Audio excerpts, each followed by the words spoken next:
8th meeting of the Hopkinton School Board / joint meeting with the Hopkinton Select Board. It's going to be pretty exciting. Yes. We are joined today. I'm going to die with all of my names. Neil Cass, who is the town administrator. Ken Traum, Select Board member. Sabrina Dunlap, Select Board member. Thomas Poma, Select Board member. Norman Goupel, School Board member. Andrea Folsom, Vice Chair. I'm Dulcie LaPoma. Mike Flynn, Michelle Clark, Laura Taylor, Rob Nato, School Board member. Jonathan Cohen, School Board member. Jody Condon, and student extraordinary, Flo Daffis. All right. Well done. Nice. We are going to stand for roll call, or for pledge allegiance. Thank you. Stand for roll call. I pledge allegiance to the flag of the United States of America and to the republic for which it stands, one nation, under God, indivisible, with liberty and justice for all. Okay. I think we have one thing on the school board side to take care of, which is the approval of minutes from our last meeting. Nope, you actually wait. Great, good. So we can Okay, talk cool. about Great. Okay, so let's go ahead and do our shared agenda. Great. All right, so I think, I'll kick this off, Rainey. You can go ahead and join in. But I think what we were hoping to do is we do this meeting once a year between the school and select boards. I think, and we've tried to do it in the fall to sort of line up a couple of things, which is thinking about the broad strokes of what are the two boards working on, if there's any places that dovetail or overlap or run parallel, where it might be nice to sort of have improved communication, and then talk about any key financial drivers as we think about our budget seasons, knowing that we're not quite there yet as boards, but probably everyone's already thinking about it. And then we also just want to talk through a couple of areas of joint interest and concern, I think, which is anything going with the fairground and with George's Park. But I think overall, speaking for the school board, we're thrilled to see you guys as a very heavy lifting board that has a wild number of committees. And thank you for the work. Which many of you also serve on, so thank you. Yeah, exactly. But I'm happy to talk a little bit about like what our kind of thematic goals are, if that's helpful. Yeah. We're talking about this more at the meeting actually following this, but I think there's a couple things that are really salient. I'd say that there's buckets of stuff that is really just school board specific, which is curriculum and assessment, right? And how we're doing curriculum review, safety and security, and thinking about our grounds and facilities, culture and communication, and then personnel, right? And there's something in personnel that I'll come back to in a second. But I think the places where we really dovetail, I think, in terms of this conversation are under finance. We're working on one of the big drivers that we've seen pop up as a board is special education costs, which are largely outside of our control. And so we're really working, I think, as a board to look at that from an analytical perspective and think about if we can forecast, if we can save, mitigate, and communicate about what that looks like with the town, just because it's one of those things that we try our best to plan for, but can't always do that well. And then also trying to see if there's any way to sort of do a high-level financial analysis of 3 to 5 years into the future to start to look at that. Alongside that, we're also doing a lot this year. I think everyone who lives in Hopkinton knows that the drum always gets beat on every year about how we can do better with communication. And so a couple of things we're trying to do is you might have noticed that we rolled out the new Diligent Community platform. We're actually introducing a new board newsletter, which is pretty exciting. And we're trying to also improve our budget materials going into the annual meeting season. Last year we premiered Muffins with Mike, which Mike loved, which we'll bring back. We will be changing the name. We won't at all.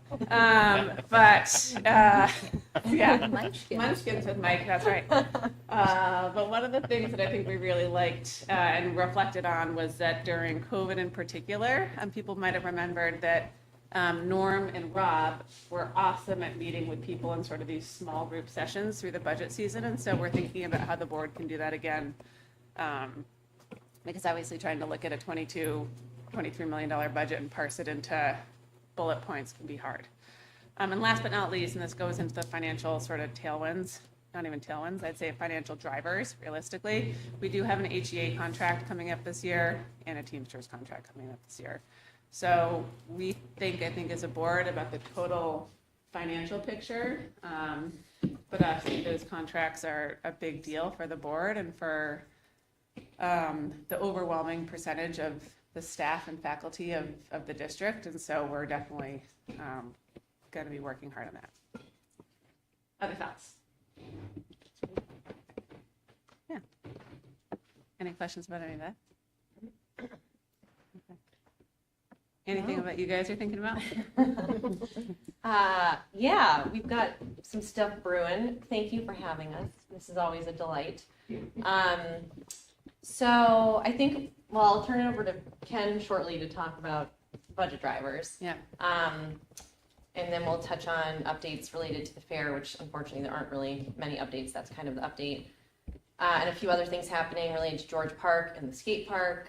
And obviously something we're always working on is the roads. Yeah. And we've been, I don't know if we're ahead of schedule, but we're under budget on Briar Hill, so we're able to do quite a bit more of Briar Hill than we thought we'd be able to, which is exciting.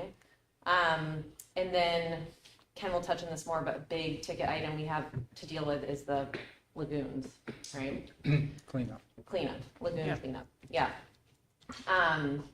But, you know, lots of great stuff happening with all the committees you mentioned. Mm-hmm. We hear pretty, well, Energy had some, you know, exciting stuff going on this year. And I was going to mention it, Yeah. but I'll brag about it, that Yeah. the Community Power Hopkinton launch happened Yes. last week, and based upon the rate differential between Eversource or Unitil and the coalition, for the first 4 months, the participants in Hopkinton are expected to save over $100,000. Wow. That's amazing. That's great. yeah, Incredible. awesome. Well,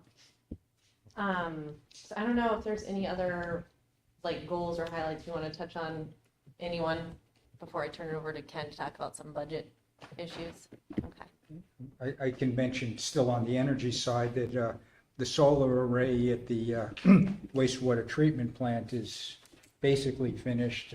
Hopefully within a month or maybe two, it'll actually be up and running and producing wow. very clean power. Yeah. And we'll also be looking, or Neil will be looking into selling the RECs from there as an additional revenue source. That's awesome. And certainly our energy committee is more than happy to work and coordinate wherever we can.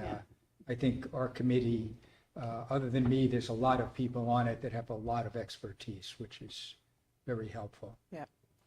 It's a great committee. So I'll move on to as far as the operating budget is concerned, this is very preliminary. Right. Yeah. Nothing's been presented to the Right. board. Totally. I don't think the department heads have all finalized their budgets yet. But we're looking at an initial operating budget in the 3 to 4% range increase. And included in that would be a merit pay increase that the select board did agree on for a starting point, and it was 3.5? 3. 3%. Thank you. 3.5, yes. Good try. Okay. And we'll, again, at this point, there's no new initiatives that, I anticipate. So that's really a very quick overview on the operating budget. On bonds. Yeah. That's where maybe the action will be this year. Because we're under a state mandate to clean up the lagoons,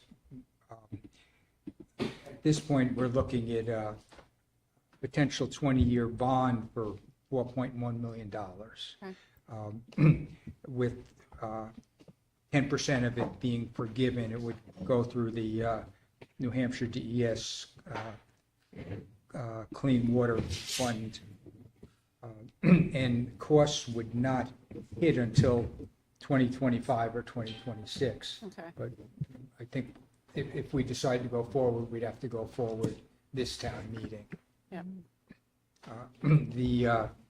We also have to deal with sludge removal at the wastewater treatment plant, and that is an estimated cost, could be up to $1 million, but it would be done in conjunction with the lagoon cleanup. Yeah. So that would hopefully reduce the cost significantly. That would probably be a separate bond. But again, it would not be hitting taxpayers till probably 2026. Can I just clarify the question real quick? Just so you heard this right. So 4.1 would be the bond, or 20-year bond we're looking at. And you said it had to go through this town meeting for 10% back from the state. Is that what I heard? My understanding is the state would forgive 10% of it. 10%. And then it's also a low interest rate, and I don't think we have to start paying the interest until we start spending the money. Mm-hmm. And tell me if I'm wrong, Neil. Come on, principal, Neil, or 10%? So, we only have to pay 1% interest until the project is complete, Okay. and then the bond payments begin. So probably that will be 2027. I just didn't know it was the 10% off the payments reduced, or it's overall principal. So we have to appropriate the entire amount, and then the bond, when it converts from construction to the bond, they take the $401,000 off. Perfect, that's what thank you so much. Thank you.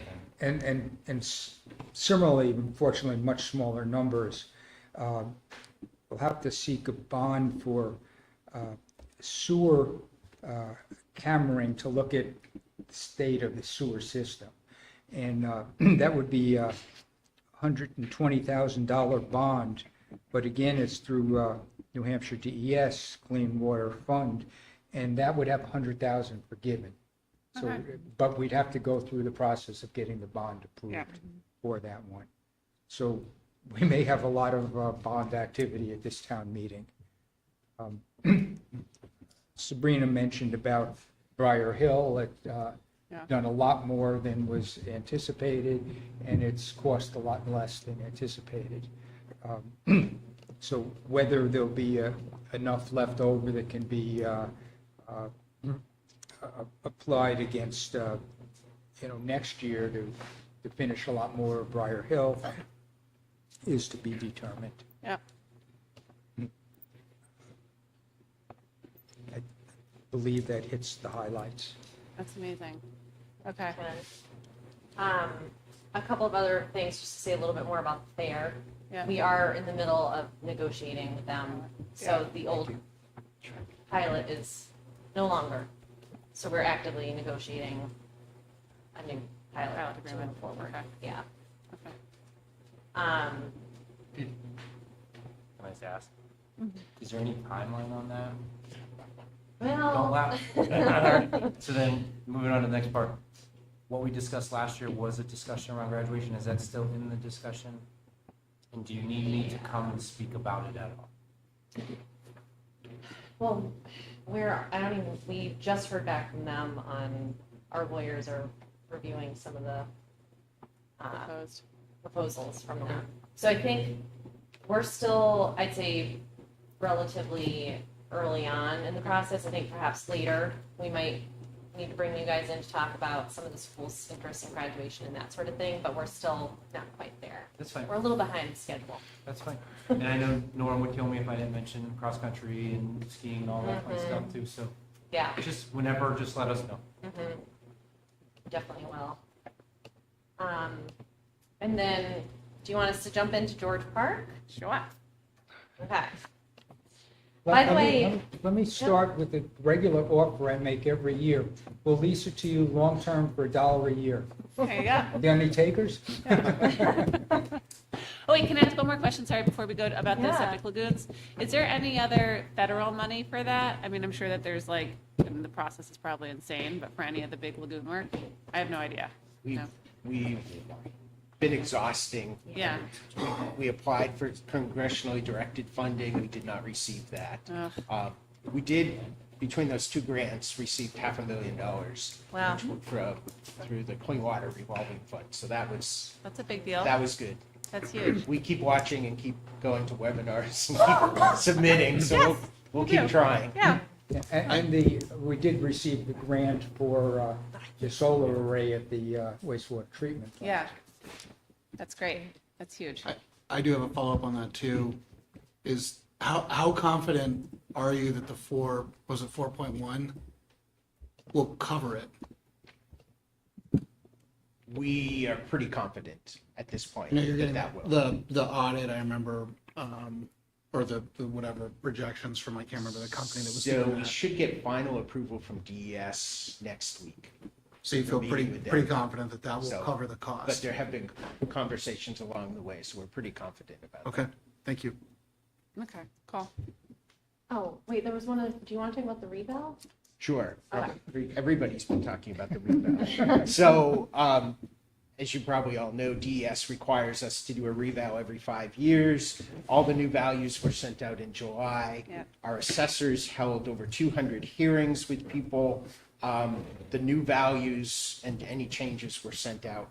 And so we're pretty much complete at this point. We have one property, it's actually Sandy Beach Campground, that we're just finalizing there.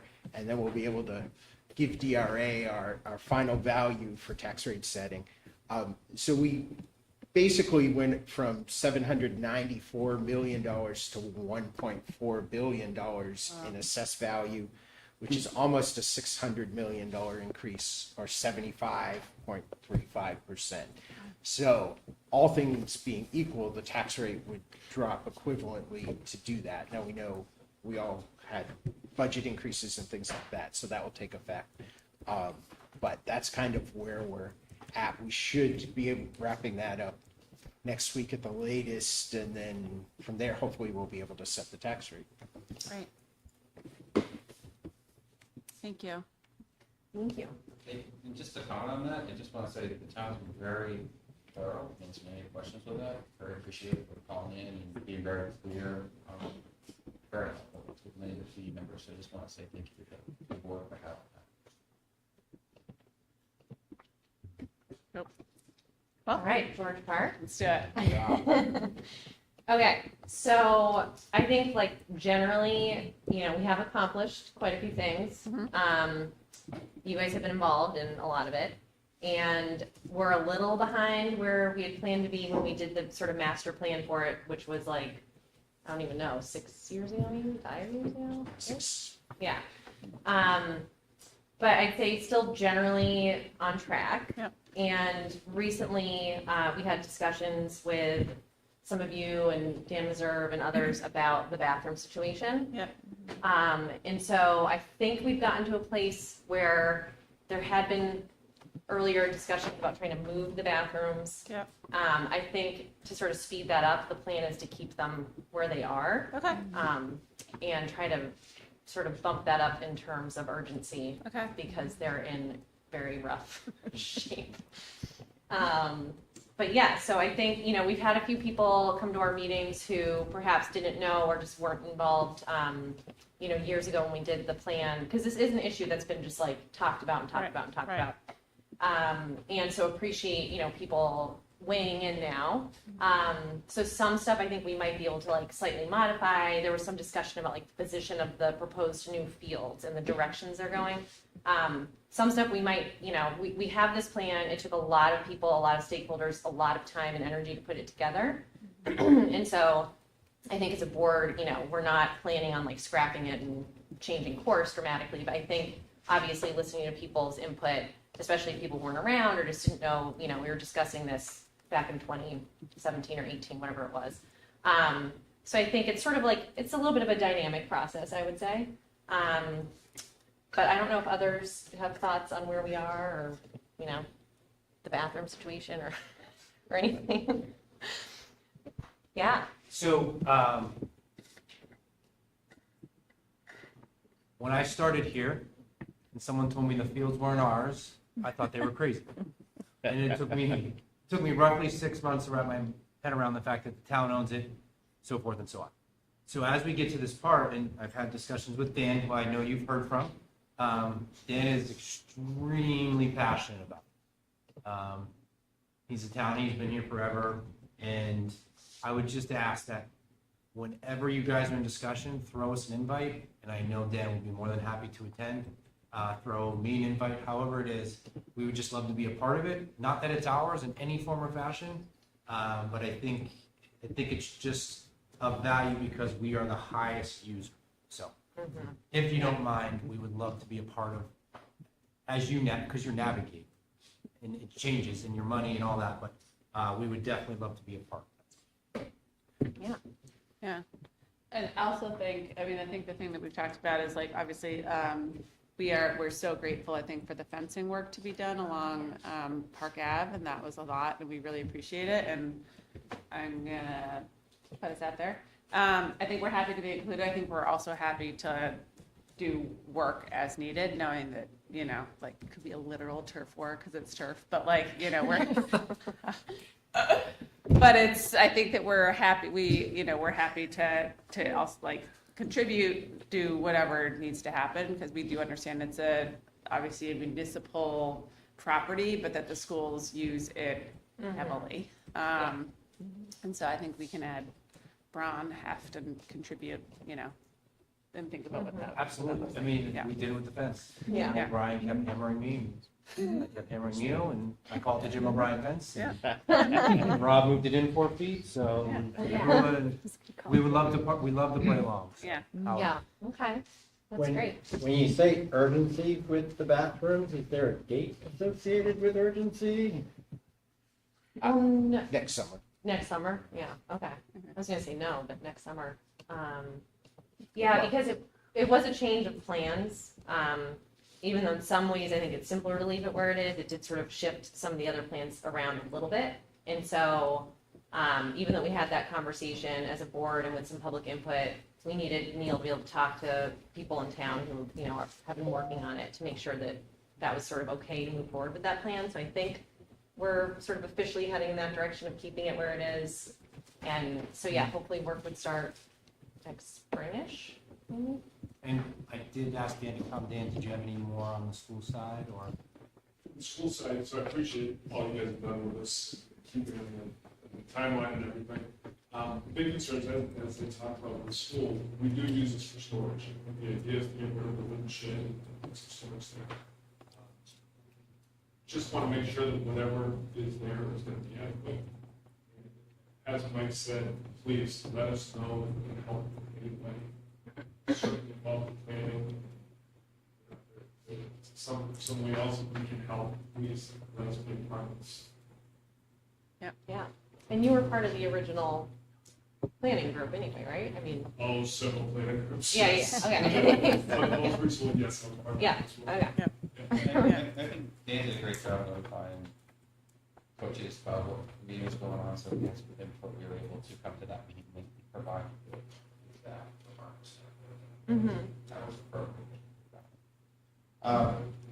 So, I know the track is a big topic, and I know it's way down the road. I think you guys did a great job last year maintaining it for our students and everything. And all our other fields are fantastic, you guys do a great job. But it's becoming more used now with more of the community, with Mr. Emerson and others. Is there a plan potentially more of an upkeep rather than one or two done that like there would be more of no grass in there, or they can just try to see if there's an improvement of the schedule? Well, I don't know much about the current upkeep or if like there's other things we could do to spruce it up. even Last more. year, quite a bit of work was done on it. Yeah, we asked. Since this asked- meeting yeah, last You year. did a great job, but all the other fields are mowed, all the other things are lined, it's just the track is not maintained at this point. And that's just an observation. The track brings up actually an interesting question that I'd love to get more input on, because part of the phase plan is to expand the. So the phase plan that came out, like the map, kind of predates a lot of my history, and the phase plan includes expanding the track but moving the tennis courts. The tennis courts move off of town property onto school property based on the map. And when we were talking about this before, there wasn't a clear answer as to how much that had been discussed with the school before. And so one of the big questions about the conceptual plan that I have now is whether or not we would be able to follow that through to completion, knowing that the tennis courts would be moved off of the actual town property. I don't know if you have input or thoughts on that. Or I'm gonna point to Dan, because that would be new intel for me on. You mentioned at the last meeting, I look back at the. Dan, you start to come up to the Stand the mic, mic, yeah. so people at home can hear you. So you mentioned that at the last meeting, and I look back at the tax maps that I had access to. I don't know when that changed and whether that is town property or school property. We're talking the wooded area down by the pavilion, we call it, behind the softball field. And somewhere there, the original ones, I know Don Houston had a number of plans that showed where the tax line was, and it looked like that was town. And then I know you said last time it looked like it, or maybe it was actually on the engineering firm, I'm sorry. Who was it killing me? Hoyle Tanner. If the Hoyle Tanner looked like it might be school. I don't know. I think that's something you have to look into. Yes, it is definitely school. There was a transfer of property. and the lines aren't on the map on the current tax maps. No, that's correct.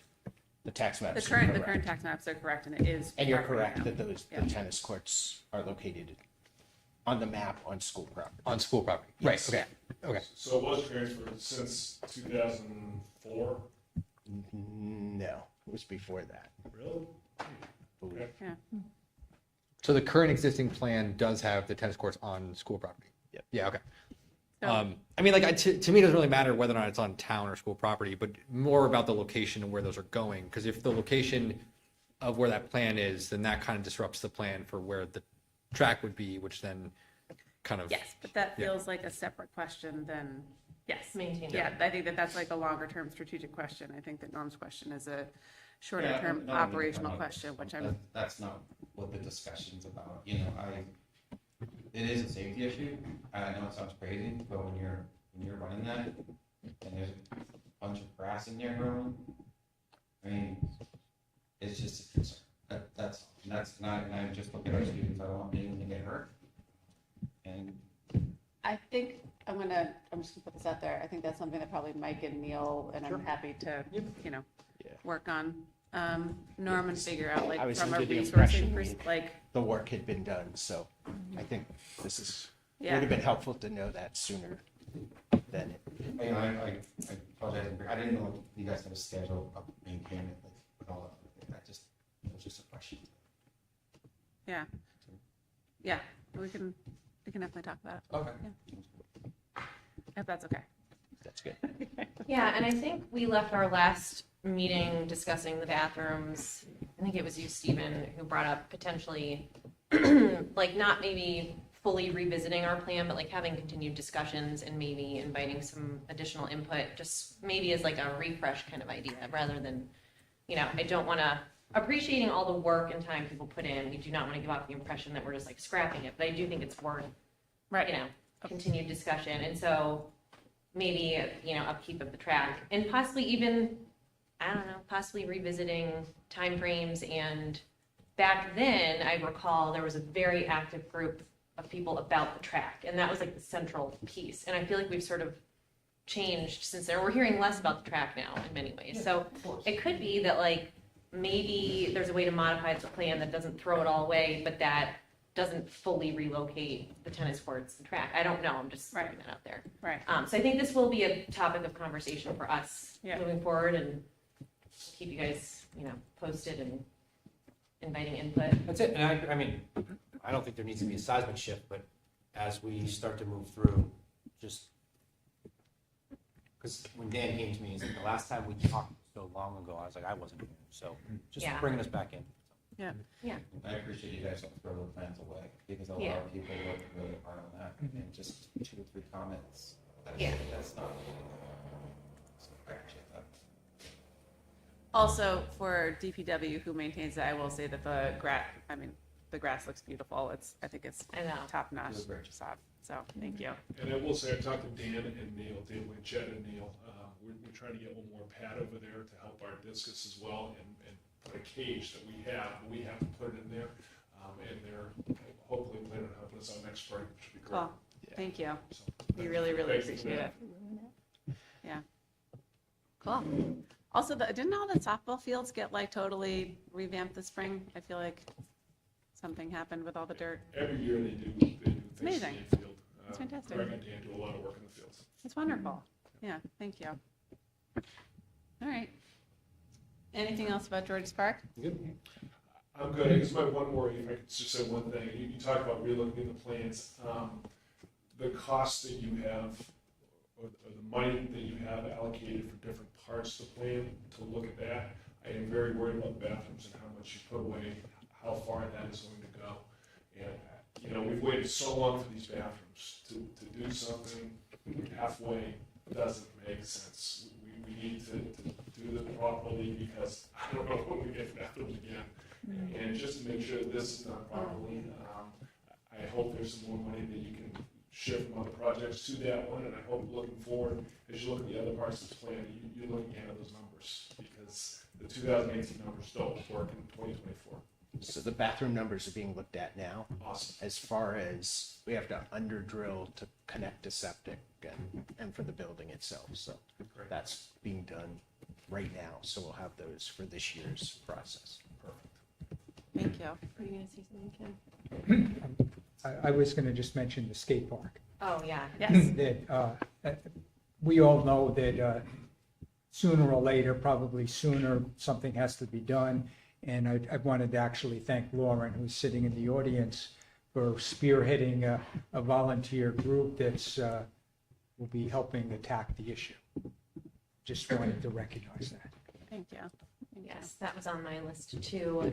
More conversations to come, because the town has maintained it, and we did pay to have engineers and like people who do this professionally come and take a look at it and figure out what materials might make more sense, that last longer and require less upkeep. And very much appreciate, Lauren and others who've been involved and sort of like revamped the community efforts around it. So there will be more conversations, because we have to make sure things sort of dovetail in terms of the town's sort of plan and the investment we want to make into the park, so that it's not a constant, like every couple of years we Right. redo everything, with the people who, want to donate time and energy and potentially do sponsorships and that sort of stuff. So more to come on the skate park, for sure. Amazing. Thank I you. have a quick question about the skate park. Is that also covered by like the town's liability insurance? Oh, just asking you about that. Okay. It is, yeah. Great, so like all updates and stuff will be under that as So well. that is something we'll have to consider, and make sure that upkeep that's being done or work that's being done falls within the scope of like what's protected. That's definitely something we have to consider. Great. Yeah. Certainly appreciate the flexibility of the approach to try to combine the public and the private efforts to maintain something that benefits everyone in the town. It's certainly an important approach, given how, difficult budgeting is for everybody, personally and for the town. So it's credit to the board and to Lauren and to everybody else involved.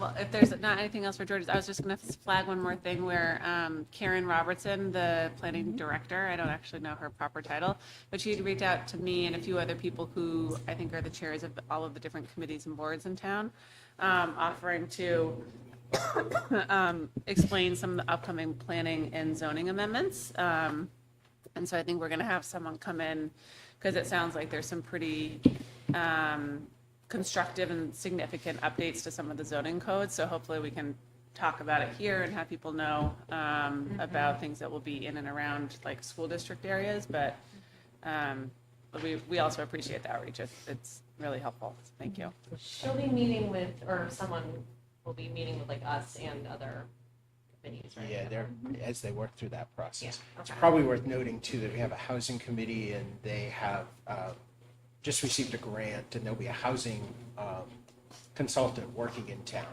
So between now and really March, there'll be all sorts of opportunities for people to give public input. And then work will be done on the zoning ordinance, and then there'll be time, almost a whole year, to present those and educate and get input and to make zoning changes. So I would encourage people, and I'm sure they'll be reaching out to you as a board too through that process. But it's a slow process, but I think to do it right, it has to be a slow process. Because the goal is to do what the town wants. Before you get to public comment, I just wanted to, not too often are we all here, but thank Neil, like, every time we come to you this year, the paving and what Dan's done with paving, the tree removal, as we get into winter season here, so everything that you manage on your side, we benefit from, so thank you for your time and effort. And Chief Hennessy, we've used him quite a bit here in the fall. That whole group, Officer Williams, they've really helped us out. So I know that's the stuff that comes through your office, but I always appreciate you giving us your resources. So thank you. I think you put the approval of the shed. Rob did a great job there. He did. It's a nice looking shed. Looks good, Rob. Norm was a very dutiful assistant. There was one other quick thing I wanted to just mention, just on the sort of town side, is that we are very fortunate to have, I believe, all of our town positions, except for we have one paramedic opening. And then we have a human services person starting, I think, in a couple weeks. But very fortunate to have all of our other employees, in town doing great work and running really good, hardworking, efficient departments. So very fortunate for that. Not all towns are that lucky. Yeah. Including from the top with Neil. There are 2 towns in Merrimack County that are fully staffed police departments. We're one of them, and Pembroke's the other. Wow, that's amazing. We open up to public comment, but anything else that's major from either side? Okay. Cool. Okay.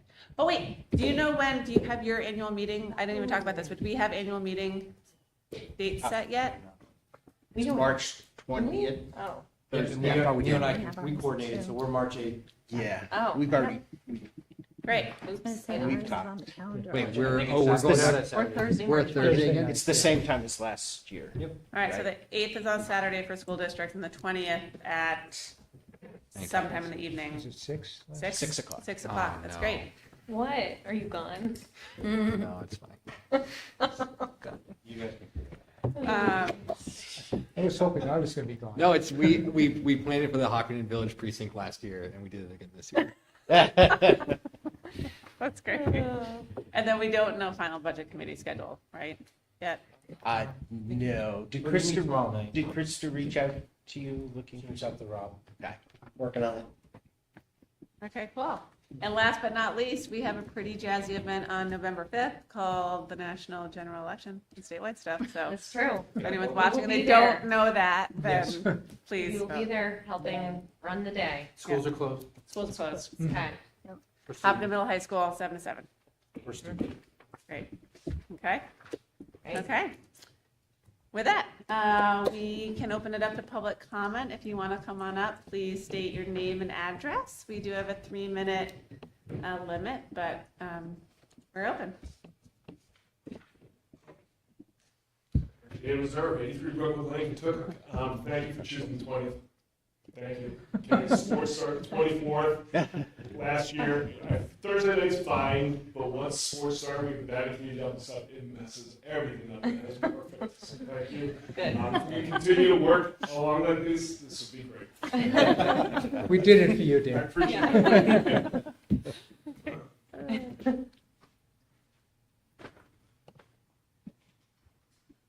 Evening, everybody. Lauren Clement, 86 Maple Street. I guess since we touched on reevaluations, there that whole chart had, I think, 43 pages on it. I scanned through it, and ironically, I believe it was the high school's land price went crazy high, and I'm not sure if this. When I took the picture, because it's a long picture, it said old 193 and then it went up to 2,763,700. So I was curious if you guys looked at the value of the high school's land. For some reason, there was 3 items that popped out crazy, and that one was one. So I don't know if you looked at your assessment for the high school. That's all. I have not. You're still tax exempt, so Yeah. it doesn't really matter what it is.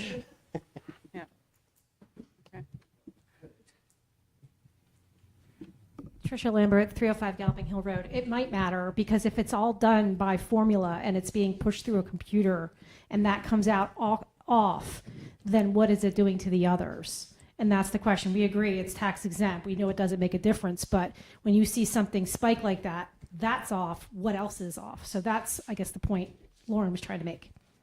Which, do you have the parcel number? You said you took a picture of it?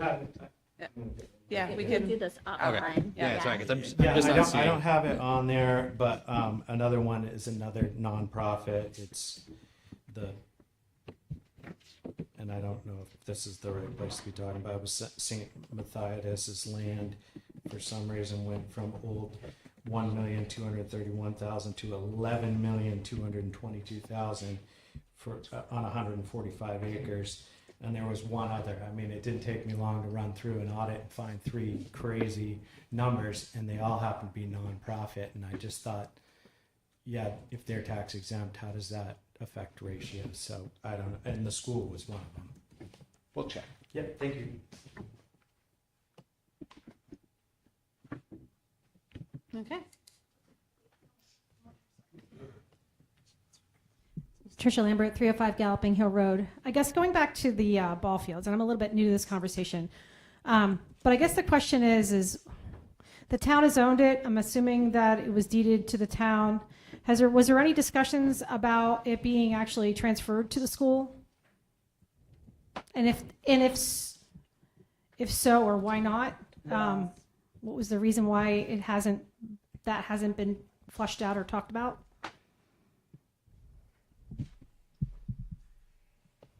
I don't know. I can I give think the we history. have talked The about George family donated it to the Kentucky Village Precinct. The Kentucky Village Precinct gave it to the town. Was there anything in that transfer that restricted it from being dealt with in any other way than that? In other words, could it be transferred to the school for them to operate and maintain it versus the town and this whole relationship back and forth? Like I said, I'm new to this, so it might be worth the discussion on the pros and cons to that, and whether, because clearly the school has a vested interest in using it and improving it in the way that they see fit. I'll just say part of the conversation I recall is that, the town does use it too. And we also have town employees who are very good at maintaining, Houston Field and other fields around town. And so I think it's sort of about the balance. Like we already have town employees doing the work, and the town is using it. And at the end of the day, it's all coming out of the same taxpayer pot anyway. And so part of this effort was to work in conjunction with the school to get a timeline that made sense and continue to work collaboratively. So there's probably other more in-depth discussions that happened even before me, but that's sort of my memory of it. Yeah, also beyond the personnel is the equipment. The town has it.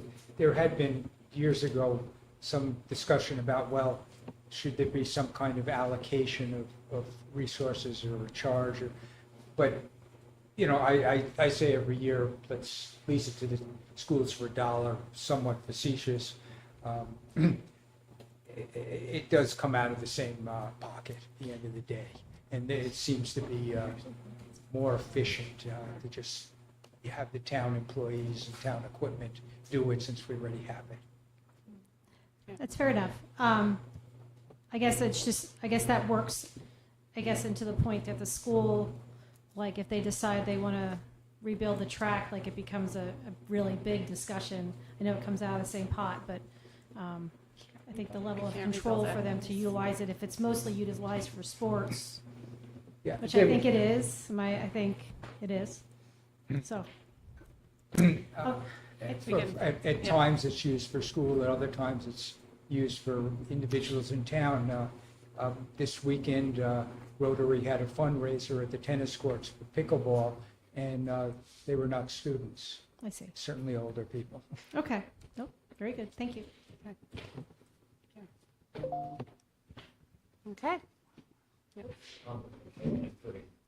don't think I killed my three. Just back to, I guess, Norm's point on the track and doing maintenance on that. If there are interested family members that had, I don't know what that field requires, a drag or whatnot, but in the same sense that we're gonna try to look into with the skate park, if families are interested in donating labor to keep that up to par, is that something that would be a possibility? It wouldn't put a burden on the town. Families that are invested, the kids that are using it could learn how to maintain it. I don't know if that's something that had been thought about to not put on the DPW. I know they can't handle too much more. And I guess one other thing, to Trish's point, the utilization of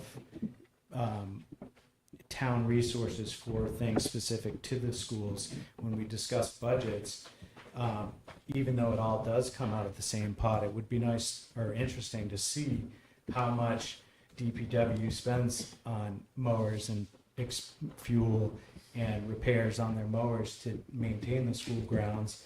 I believe DPW plows all the schools, and a lot of schools hire out independent landscapers, so that's an expense on the town. I think the generator at the high school is serviced by the town. There's probably quite a few overlying things that the town does that the school specifically uses, which actually reduces the overall budget of the school. And it would be interesting to get a ballpark of what that is. Is it 100,000? Is it 200,000? If you had to subcontract all that out, is it 3? Is it 5? No, nobody knows. It'd be interesting. Thank you. Thanks. Difficult repeating. Okay. Pretty difficult. All right. Cool. I think that is it for our annual meeting. Thanks, guys. All right. We Thank really you. appreciate your time and being here. Thank you so much. Thank you. Yeah, and we can take a 5-minute break, and I think All you right. guys are going to move to the library to wrap up the remainder of your meeting. We're Everyone has not, to have- we're not You're meeting. done? Great. There you go. Yeah, we're done. Great. Easy peasy. I did. Thank you, guys. Thank you. Thanks for hosting. What are they thinking of East West Field? That's insane. So Lauren wants to ask you, right? Yeah. Well, I think it's the best.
go? Yes, ma'am. Everybody okay?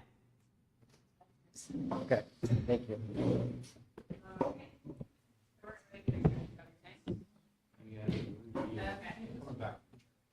Okay, so we're going to come back from adjournment from our joint meeting with the Scott Board and the Board. We're going to come back from our break after meeting with the Hopkinton. Okay. So we're going to go back to that. We're going to approve some minutes. We have 3 sets this evening. We'll start with the first, and we actually have to do these all individually because there are certain people who are not present.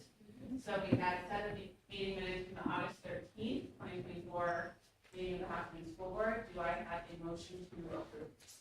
Second. All right, all in favor? Those abstaining, any none. Okay, great. No, that was for. Yeah, August, I was there. There, yes. Yeah. And then we have the meeting of the September 12th meeting of the Hopkinton School Board. Do I have a motion to approve? And I can second. All those in favor? Aye. And Jonathan, I think you can also approve those. Is that- No, I think I wasn't. Was it You were that at- one? You were at September 12th. Yep. Oh, then yes, aye. And then we have abstaining, Rob and Norm. Great? Yeah. All right, and last but not least, we have the meeting minutes for the September 24th meeting of the Hopkins School Board. Do we have a motion to approve? Second. Okay. All those in favor? Well, just discussion on that one? Oh, discussion, yes. Yeah, so I would just, I put a couple notes in there where I am noted as Joseph, which I appreciate, but would just, probably should say Jonathan. Yeah, I put a couple notes just to flag them. Just let me know. Yep, there's, I just just put change notes so it. you'll be able to see them. So that would be my one thing. I guess Don't- I don't- wanted you to be Joseph. Don't need to be too Wonder where that came from. egotistical about it, but might as well get my name straight. Oh, maybe. Great, thank you. Sorry about that. No problem. So I'll make a motion. Very for biblical. Minutes It's weird. for approval for September 22nd as presented, 24th from John. Yes. All in favor? Aye. Okay. And abstaining is Rob. Staying. Great. So we're going to start off with the first public comment for this section of the school board meeting. If you'd like to come up and state your name, address, 3 minutes.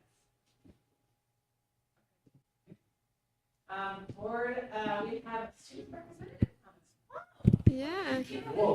I have a new Taking it up. perspective on the world now.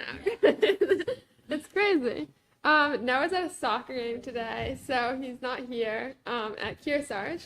But on the topic of sports, they are doing very well right now. I think both boys and girls soccer is undefeated.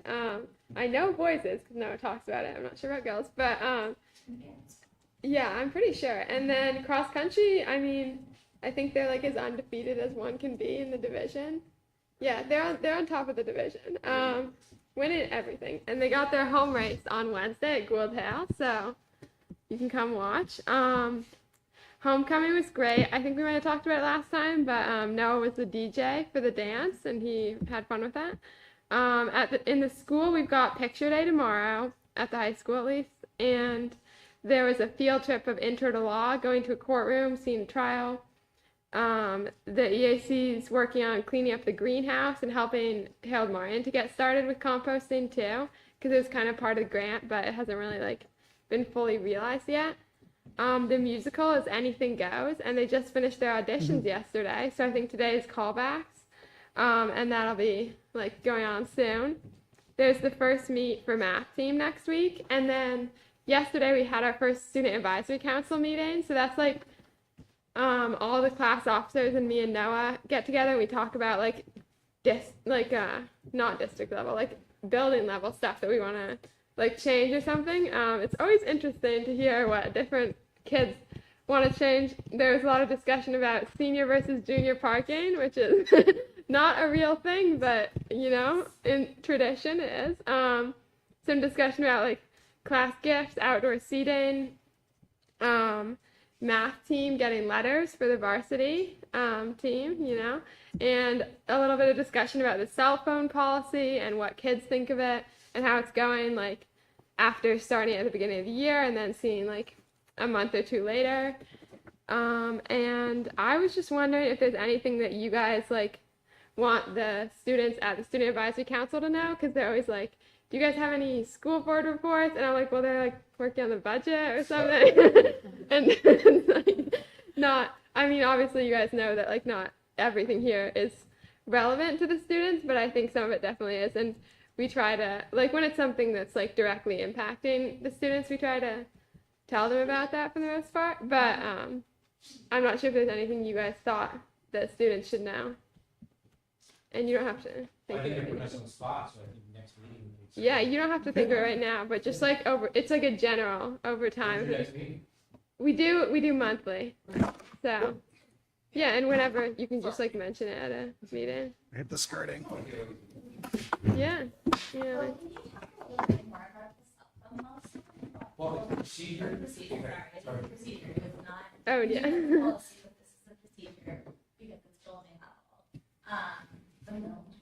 Yeah, Mr. Kelly kind of gave us an explanation about it and how it's more like building level, because I know it's not a school board policy, and I mean, obviously it could be a school board policy. I feel like he said you guys have talked about making it a school board policy, but he said he decided that it was like a high school specific issue, which I think it's good to like solve things at the high school level whenever it's possible, just because he knows the building better. And so the procedure currently is that every teacher has a like pocket thing in their room, and everyone is like assigned a number alphabetically, and so then when you get in the class you have to put your phone in the pocket, and then the teacher theoretically checks and makes sure everyone's phone is in it, like as to the degree that everyone does have a phone and carries it with them. And so it was very strict at the beginning of the year, and everyone had the paper up in their like classroom.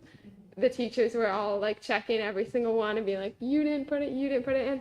And I think it's very much been maintained to a pretty high degree throughout the year, but it's just not 100%, and it's just not always super consistent. So students were just talking about that, and then also advisories, like our 30-minute period at the end of the day where we go to different teachers, and that was also included as part of the procedures where we have to put our phones up, but students weren't loving that part of it, because a lot of kids aren't like doing academics during that time. Sometimes clubs meet, or sometimes they just like hang out with their friends during advisory, which is kind of like it's kind of part of the thing. So then we were just discussing if like that should still be part of it. But for the most part, I think it's been very helpful to like pay attention in classes. Even when you have your phone next to you, it's just like buzzing and distracting. For a lot of people, they said that was true. So. Is there like a procedure on that? No, there's no procedure. No, I'm just curious, but it's kind of.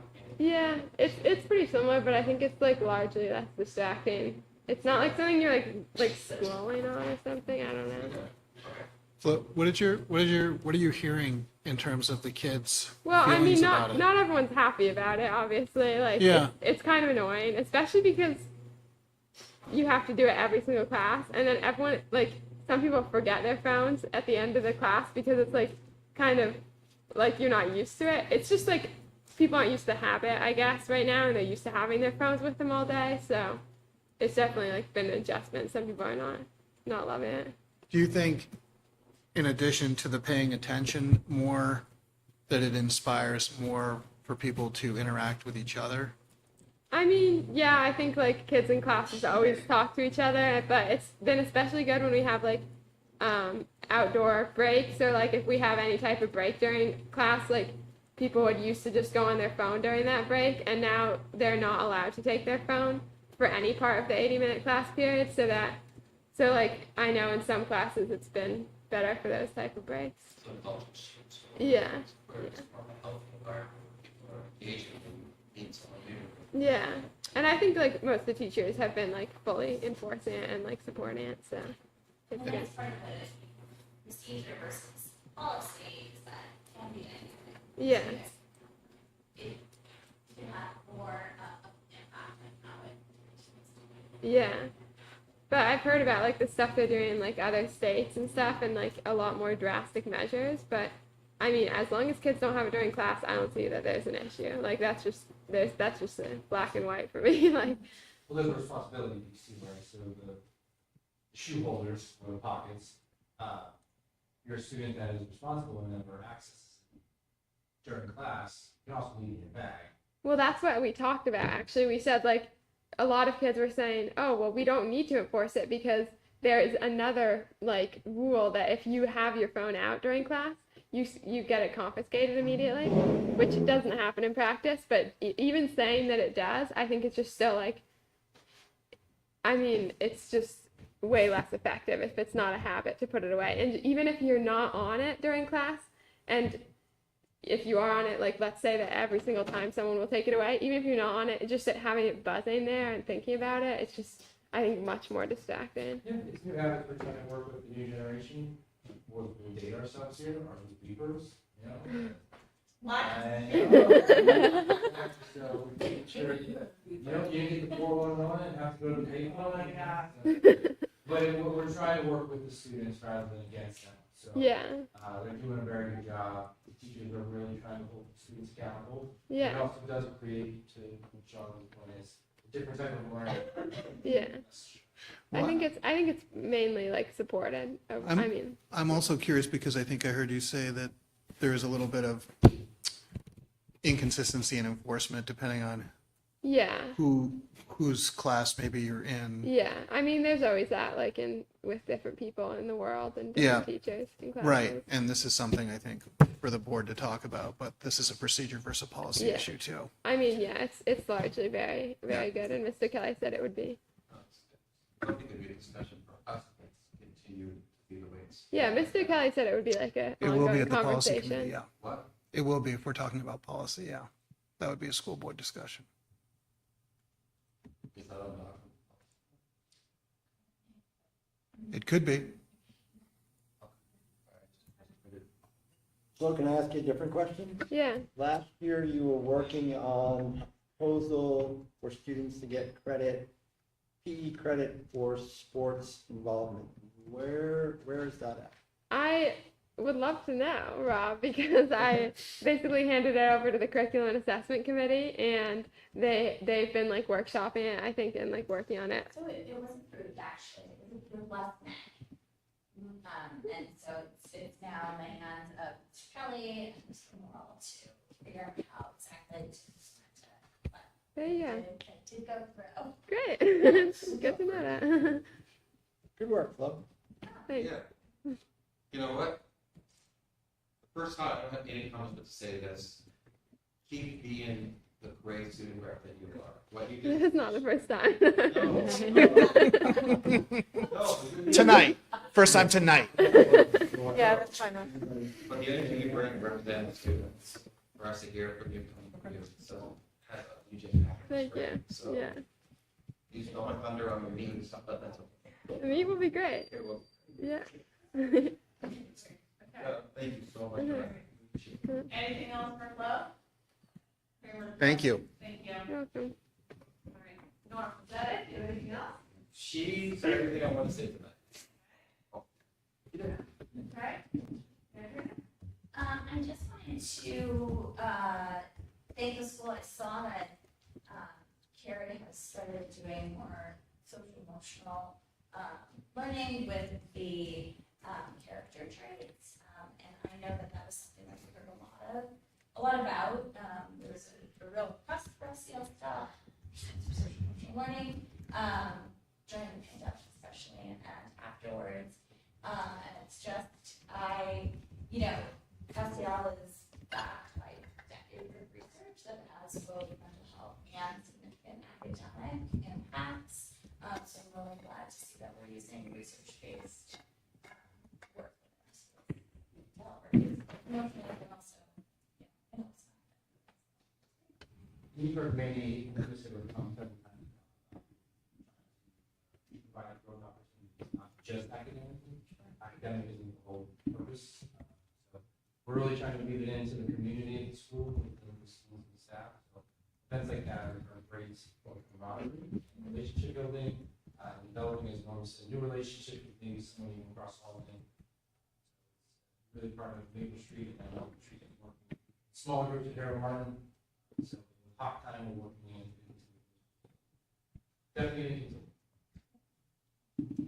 I'm just excited to have all five of us back together. It has been since last school year, which is kind of crazy. So I feel like we're getting back together. I'm excited to get to work. We will talk about our goals shortly, but I feel like we are hitting the ground running today for, I think, a really great fall and spring set of games. So, and the last round. Well, just after being away for 6 weeks, it's really nice to be back. It's always nice to travel and always nice to realize that we live in a really cool place. So that's great. And I also had a note about what got put up on the school Facebook page. The thing about that I was excited about, sort of talked to my wife about, was it's so student driven that those what do you call them, assemblies are really, the kids working hard to put that all together. So that's really, really cool, especially at that age, because it's not easy. So, kudos all around. Nice to be back. I like the town too. Looking forward to getting going. There we go, guys. So with that, we are going to jump into our first school board agenda item, which is talking to our school board goals. So these were drafted last June, actually, at our board retreat. And I know we looked at them, I think all individually since then, but I wanted to sort of go through, happy to read them, but I just want to reassess. Is this the type of work that we want to do? Is this where we want to put our strategic priorities as a board? If there are timelines in here, does this seem like a manageable amount of work for this board? And is associated sort of I did before. admin team also want to dig into. All right, so I'm just going to go through one by one, which I know will feel like a lot, but I think it's worth reading. Okay. Kelsey, I'm on, what is it called, Diligent, and So click Oh, on. so Not the opening. briefing notes? It's not opening for you? briefing notes. Yeah, because this one You tried is that? in draft form. Okay, There should be a link in there. there is, but it's, What happens when you click the link? Look on the link. Can you right click it? Yeah. I just reshared it with you guys. No, it's the link's there. Can you Yeah. highlight the whole thing? you just shared it with me, I'll just go get that. Okay, we'll probably solve that out. Okay, thanks. You do have it up here. Okay, the first one Yep. is under curriculum assessment. The school board working through the superintendent will develop a review cycle for evaluating curriculum across the district, including English language arts, math, work arts, science, textbooks, services, etc., to be presented to the board by the end of the 2024-2025 school year. This is well aligned to the strategic plan that we're doing. So this is under the strategic plan for curriculum instruction and assessment, goal 1, objective 1, goal 2, objective 2. So there was I'm going to cut in real quick while they're pulling everything up. There was a part of there we said staff engagement, this, that we move back through our summer retreats.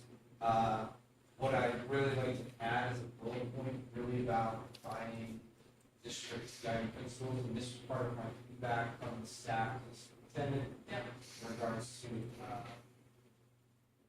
really what the way forward mission vision, but it's another way of defining what some of our core values are as a district, and what we want to do as a whole. Trying to sort of as a whole. So I mean, you see it in my goals, it's just define. So I would just ask the board to work with. Okay. Because it's not finalized, it's just going to be addition. That's pretty straightforward. Trying to set up next year, whatever. So, Mike, is that, I don't know where we are at in terms of NEASC cycle, but I'm sure it's coming up soon. So is the previous, or the current mission statement, would that sort of parallel that? kind of redeveloping who we are. So it'll help us in that work, not here in the aspirations. Can be close. I don't want to miss people. I think it's next year. Yeah. It's the start. So that's helping some of that. It also ties to project, what you're going to learn. So we're trying to weave it all together. Right. So it'll go back and look at that high school mission statement, core values and beliefs. Thanks. Okay, so we'll work on finalizing the language for that. For the review cycle for evaluating curriculum, I think this is a pretty fundamental goal for us to support, because if you know the thoughts. Great, okay. Just so everyone knows, I'm gonna sort of like wait and they're hearing all this. All right, next up, the next bucket is finance. So the school board, working through the superintendent, will develop an analysis of increasing special education costs with a report to the board by January 15, 2024. This goes over the strategic plan under student wellness and our goal 2, objective 1, and goal 3, objective 1. Do we still think that January 15th is a reasonable date? It is a date that we loved last year in our goals. I think that it would be, I think we could push it to like February, but like I would love to have it be done before the meeting, no matter what. Yeah, this is gonna be. I think the sooner we get it to the budget committee, the better. I mean, I think it's just going to make things go easier if we can give them the heads up that this huge driver of our budget is looking static or increasing. I think we'll let the budget committee know this is more an analysis. I think that we're gonna start the discussion at the next board meeting. Like, how can you give them works like that be very vague? Because we don't want to identify things. So that's why it's gonna be an agenda topic at the school board meeting, our school board meeting in October, the next one. But We're working with legal counsel to figure out the wording we can say. That's what I want. Because we wanna begin to educate the community on the legal requirements of special education. But because we're such a small district, if we were to put it out places on a list, we'd probably identify the possibility of a student which is against the law. So we're trying to navigate how we can communicate the different types of outplacements that have occurred, will occur, possibly occur. We spoke at leadership this morning about maybe doing 10-year trends, so that gives you a longer list, which is harder to identify students. So But you could certainly talk 10,000 foot view of numbers. yeah, Average transportation costs, average placement costs, and, how we've been looking and hope to look or expect to look, in terms of total I expenditures. think some of that's going to come out of the board discussion in a couple of weeks. So 15 is Okay, that's okay? Okay. Next up, the school board, working through the finance committee, will create a 3 to 5 year financial analysis forecast by end of year 2025. This goes under the strategic plan, student wellness goal 2, objective 1, goal 3, objective 1, and culture and climate, goal 3, objective 1. Where we started, Rob. I just want to reemphasize here that what a forecast will look like here is not predictive. It is things that we know we have some control over and that we can look back and historically say there's a trend line that moves at a certain slope that is probably predictable. But and this came up budget committee meeting in the notes that I sent to them, because at the last budget committee, at the end of last year, we were talking about what inflation indicators could be used and should the budget committee sort of adopt targets. In other words, say to the school, we expect no more than X%, and same for the town. And I can talk more about that when we do committee updates, but they have sort of moved away from that stance and to use different indicators as a gauge of saying, are you on track? Does this budget make sense? I think it's a much fairer way to do it. I do think that's an important caveat, though, because when we talk about later on about communication, we don't want to confuse or create, given the, like, I don't think we should throw our hands up and say that we should do no work on it, but I do think it's important also to keep communicating that this is sort of a, as you say, our best estimates based on, but also it's difficult to say because we have these huge drivers that can fluctuate so much that it's going to be difficult to predict what those drivers are going to look like in 3 to 5 years. You want to not say forecast, you either say trend or scaffolding. Analysis, maybe just delete forecast and just leave it as financial analysis, because it is trying to process the information and use it in an effective way, but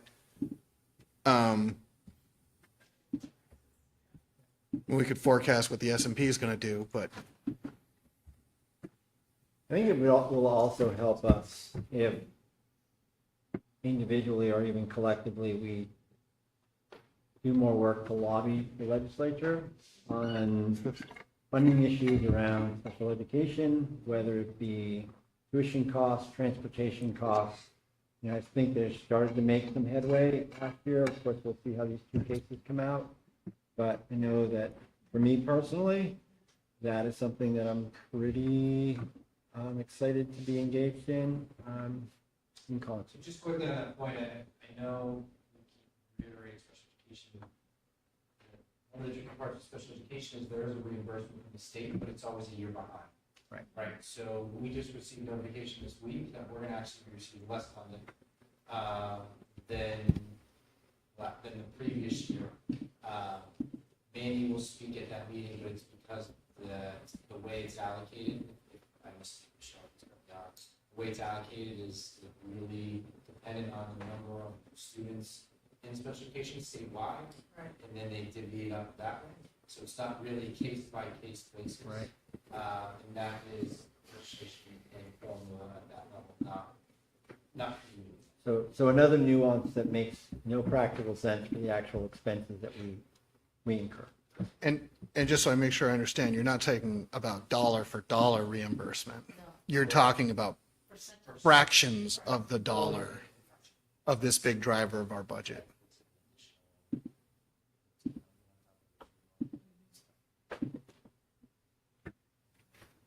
Okay. All right, next up, safety and security. The school board, working with the superintendent, will support the development of a district-wide approach to school culture and safety that involves students and staff. This is under the strategic plan for student wellness, goal 1, objective 1, safety and security, goal 1, objectives 2 and 3. This feels good to me.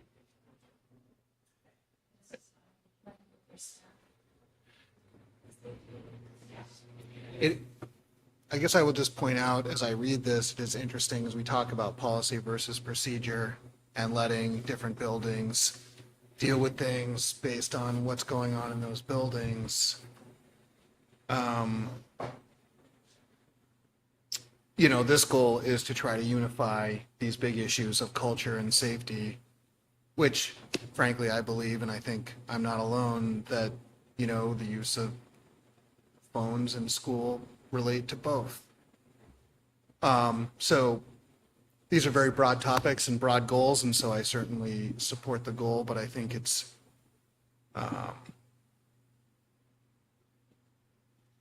culture and safety are very big ideas, I guess is what I will say.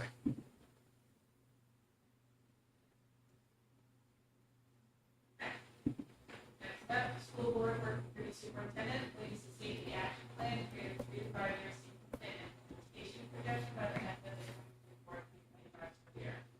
Strategic plan, safety and security, goal 1, objectives 1 through 3, facility and grounds, goal 3, objective 1, culture and climate, goal 1, objective 2.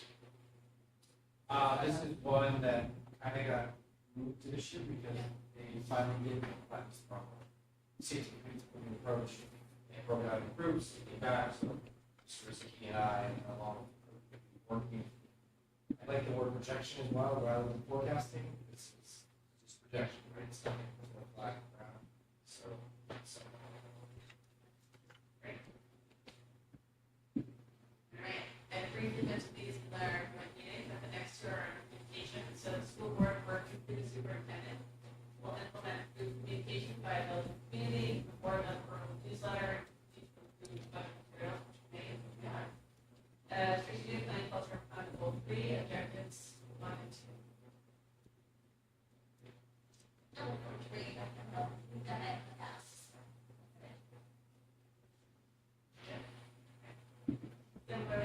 the school board will facilitate small group discussions with the community through the budgeting season, which is school board best practice. What is school board best practices? What does that mean? Yeah.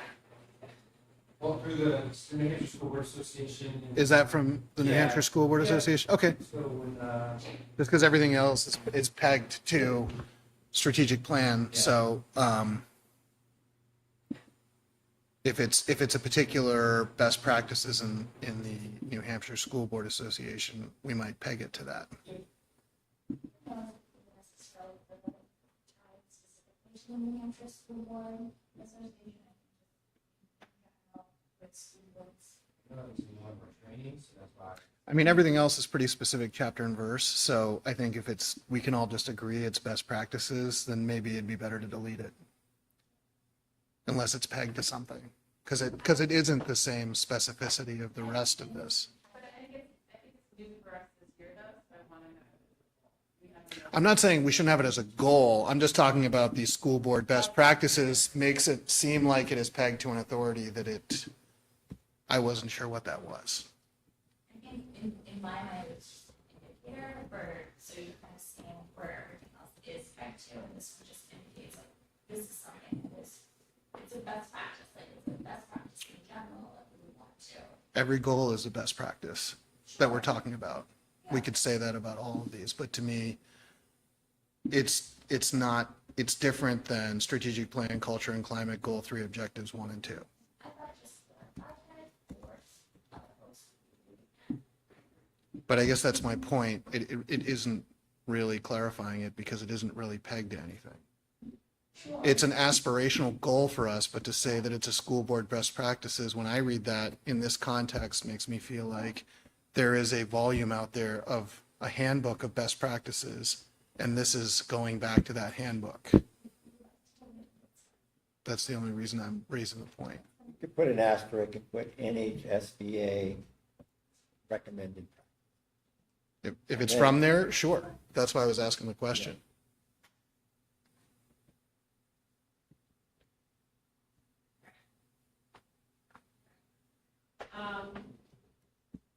Culture and climate, communication. The school board working through the superintendent will proactively address goal 1 of the culture and climate section of the strategic plan. The Hopkinton School District will strive to create an emotionally safe, equitable, and inclusive environment for all students from the action steps laid out under the goal sole objective. That's taking that first goal and really focusing on it.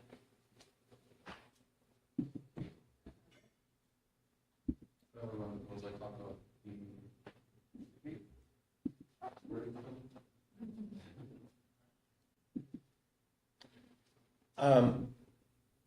We talk practice for a minute? Yeah. It's a great goal. Yeah. But Steve Flo sitting across there.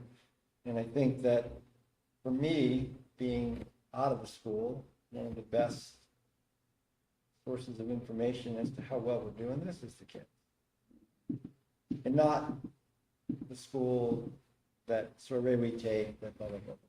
Just, the various groups, how are people feeling about the climate in the school, the culture of the school, all of those dynamics that go on, and how do we wrap that in? And Flo, if you've got thoughts about which group or groups we should be looking to for feedback, I'd be very eager to know. Well, I'm a student rep, so I do it for the students, right?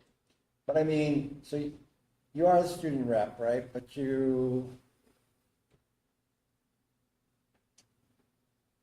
how do you connect with that broad expanse? It's 400 or so kids or 500 kids that are in that building.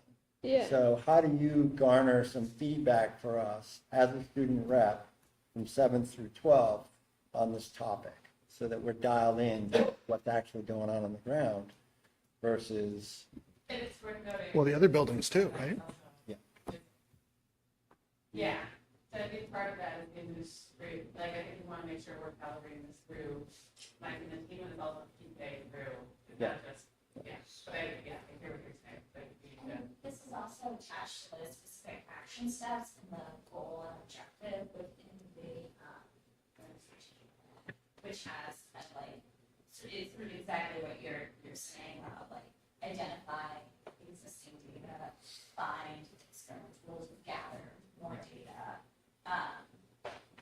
you know, draft plans. I think, That's- Yeah. part of the board is communicating feedback, this stuff, portion of learner. We had, many responses, the last one that Jake sent, are getting a lot of feedback. And we see a lot of play out as we start to develop that, discuss it, as we go through it. Jason's giving updates today, and we're gonna give updates before, so you're gonna hear a lot of that feedback, or if the community's asking for it. The student stuff, so, I mean, love to, the student advisory committee just talked about, the gathering just started, and hitting the pockets of the other schools. Yeah. And I think that's something for you to figure out, if we make a goal, like, you're the one that filters through it. Yeah, I think that, remember that, and that's the challenge about work with, right? You're not the ones doing the work. It's you.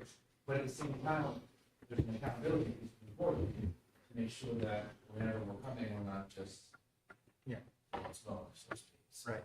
I hear what you're saying, and it's as we go throughout the year, those check-in points, whatever you want from us, that. I think the principals do a good job of giving you updates of alternate climate throughout their updates, trimesterly, we can certainly find that out. Both ways, you're not, I think, almost. Yeah, I think it's a good reminder actually that we will check in on these goals at least once more prior to the year, right?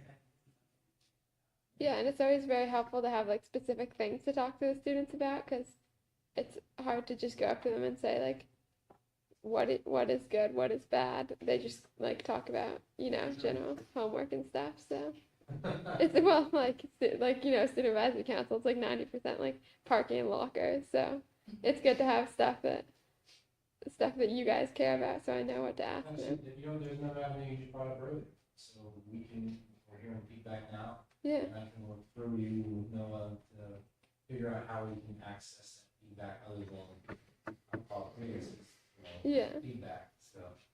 Yeah, it's good. This is good. Do you feel like the students sometimes who have feedback or don't want to be identified and just kind of just feedback without getting back to them? Yeah, I'm sure that would exist if So, there was like, feedback. hopefully protecting that, we probably get more information. I think. Yeah. I don't know how we would be able to do that. Well, I'm just saying, the way of being able to release the, and not be able to worry about people know who's who. That's, That's me. I would like to see something like that because not everyone's gonna know you all the time. Yeah, no, I know. Fantastic job. But there's many people who maybe want it to get through to mind, a different way without being that. Yeah. And I think that's very important that we have that line of communication for our students.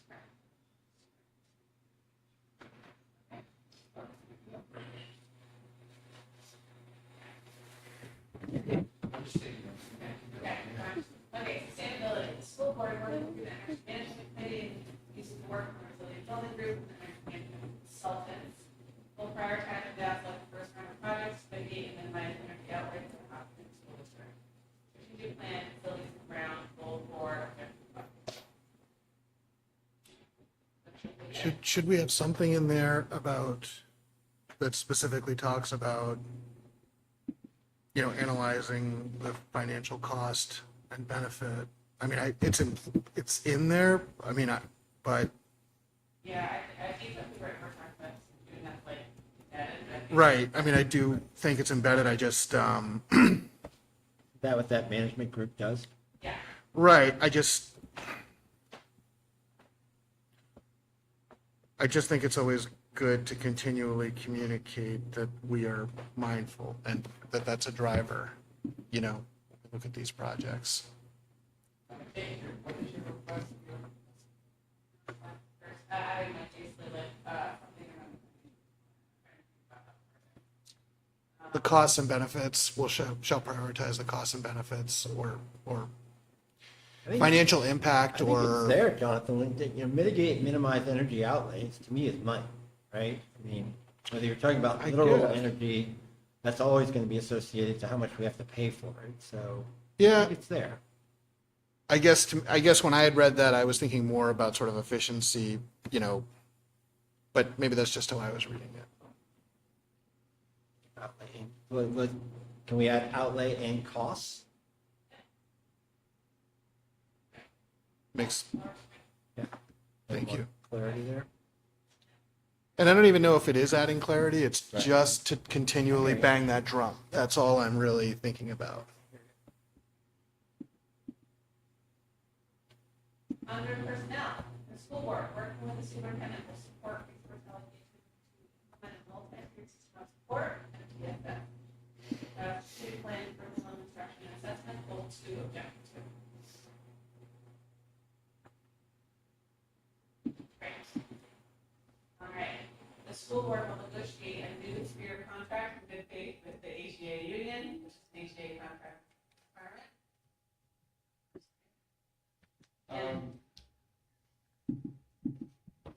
I think it would be, we would love a 3-year contract, but I would say this will negotiate, hope to negotiate a new 3-year. Well, that's the goal. That's the goal. Oh, sorry, goal, it is a goal, okay, all right. Okay. So if we reach your agreement, let's say on a 1-year, then we fill it. Yeah. Oh, all right, that makes sense. Your goal is not 2. Yeah. Totally cool. But on the next one, Yeah. the school board will negotiate a new 3 to 5-year contract with the teacher union, the teacher contract requirements. And historically, that has been, usually it's been 3, the last one we did 5, but I don't know. Right? So that's why figuring out that term is, how do we feel? I think this is a pretty solid chunk of work for us to work through and make run on and engage in. Yeah, no, and you'll see, just to reiterate why we do this. When I first started, we didn't have goals as a board, really wanted to lock in to communicate to the stakeholders, not communicate to the community, and then my goal build off that, building so forth and so on. We had a retreat, which we front loaded, but we asked for some time because we were doing summer retreat work, which we then, see the lenses on. So you'll see that even mine are even more tied to yours this year, really straight in. So it's kind of like now. You don't like stakeholders? Just at the top is just the direct What? link. I guess anybody that owns property in the town, theoretically. Do we want to wait to approve these with that first new one, defining just your principles, or can we, what do we do? Just because you're not going to approve mine tonight because it's first draft, so you might as well just add them to the next one as well. So there's just clear communication. Okay. All right. Any other comments? I mean, even if we approve them, we could, Well, what if so here's the paranoia in me. I type the line, or I create a sentence, and then you guys want to change it or alter it. Do you know what I mean? So, couldn't we still do that? No? yeah, but then you're making a new motion. Okay, Yeah, we'll just do that. sounds good to me. All right, thanks, everyone. That's great. Mike, you're up. So I am up, and this is the elevator speech. My first draft of proposals are in your folder. Rob, if you click on the link, is it working for my goals? I'm gonna try again. They're in draft form, they are not. Yours too. The other one, where you had it laid in there, didn't highlight. Updated agenda.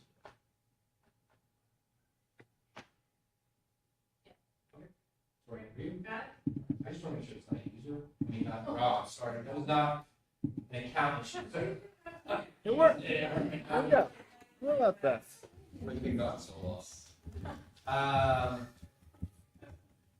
So take time over the next 2 weeks to review. Please offer feedback, shoot me an email. We can work through those. I carried some over from my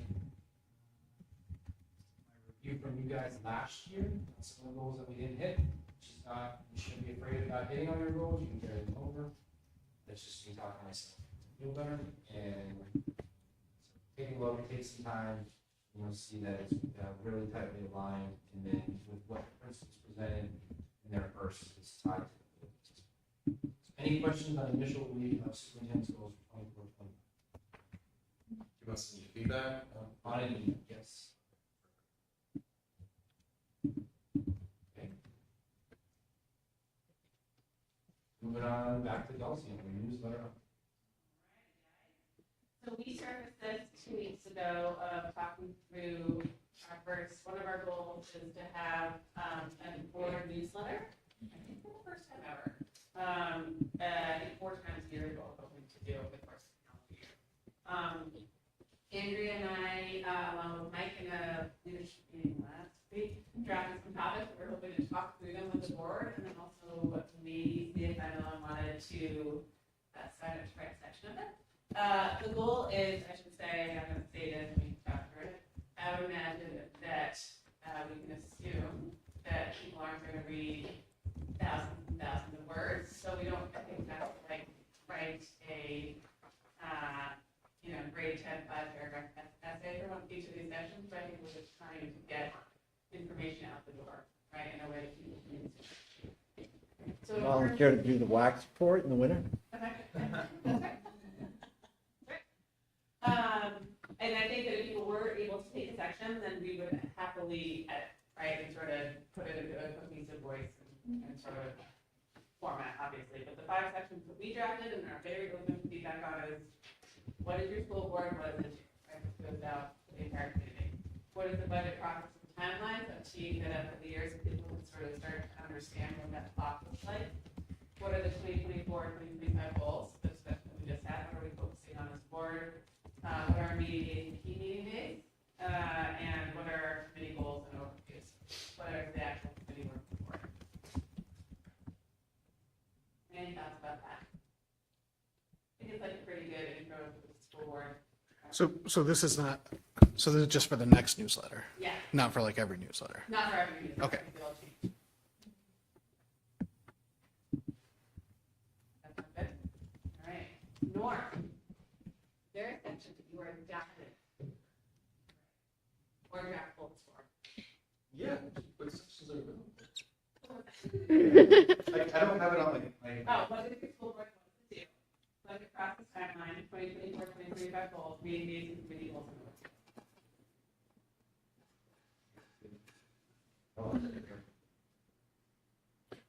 Is there something you could share that has Oh, yeah. these written out?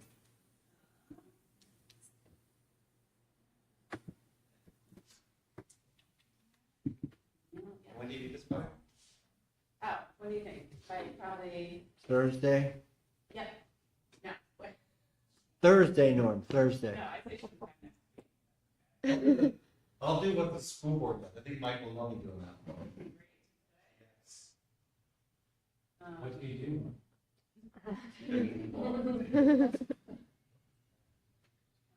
I got you. And how long do you want to meet? Yeah, so we're thinking,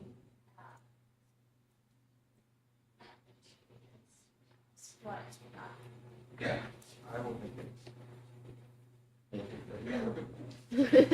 I can do budget process. Great. how long will it take to that committee, whatever committee they choose? Yeah. Yeah. I'm okay doing the 2024, 25 goals, if that's okay with everyone. Yeah.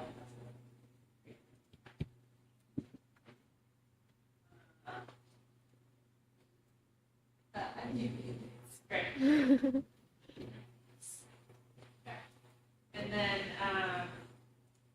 yeah, John, maybe you want to write like a full paragraph about like, how do the school board meetings work, maybe?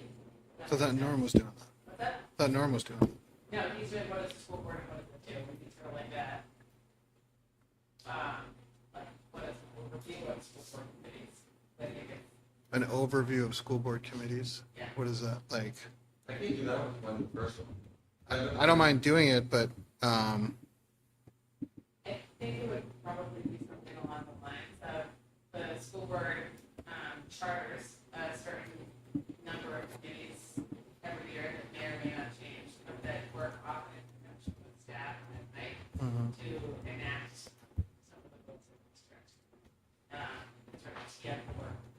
Just type that out right there. I can be with you too, just let me know.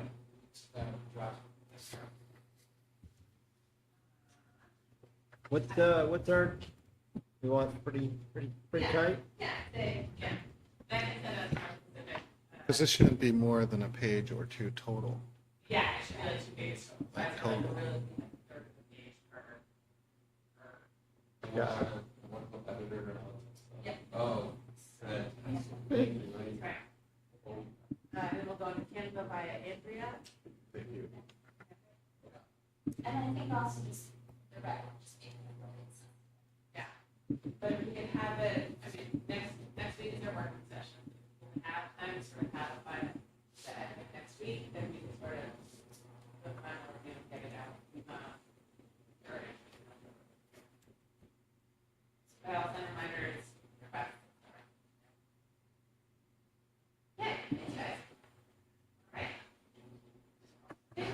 Okay. Policy. We have no new first reads tonight, the committee's not yet met this month. So, Not for lack of trying. right. So we have 3 policies that are now in second read. There are JLDBA, behavior management and intervention, JICFA, hazing, specific to clubs and sports, and GABA, references and verification for accused employee, which is, if they're accused of Very specific accuse. Yeah. It's a very specific policy. So folks can read those, let us know, let Jonathan and myself know if you have any questions, concerns, input. Our committee will be meeting, our next meeting isn't until the 24th. So but if there are no issues, you'll probably see it come for a final reading at our next, not work session, but Cool. Please call the meeting.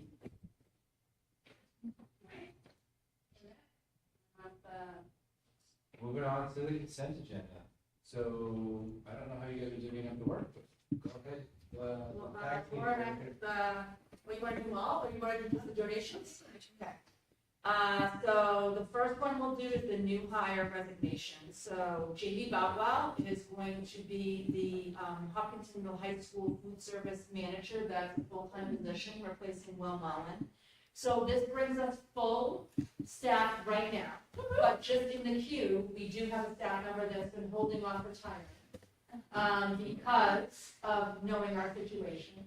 So once this person gets on board a little bit, that person will be giving their retirement notice, and we'll be looking for that replacement, which is at the high school as well. And so, but our hope would be to kind of overlap it a little bit, because we have to actually operate a brand new staff members within the year. Yeah, at that building. Then Michael Anderson, thank you, is a Hopkinton Middle High School night custodian 1.0, replacing Tyler Campbell. So this will make it just be a half-time custodian at the high school. That will be over. The other item is Joan Follinsby. Last year we received some money and we had a Friends Mentor program. And so soon to be more information from Laura on this for the donation. But this is being done again through donation. So it's being recommended that Joan continue that this year as well. The only other one we have is on the winter sports nomination, and that's the JV boys basketball, is Gary Richard.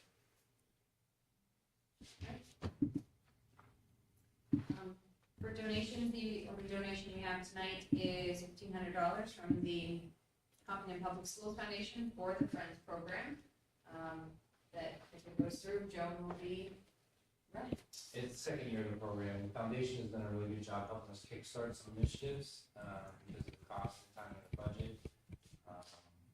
This one came in late, so the foundation is supporting it again. We'll see before they put that money into the budget for future regular. What is the program? I way, like big buddy, little buddy, but it's Like mentoring? Between the high school and Paramount. Okay. Okay.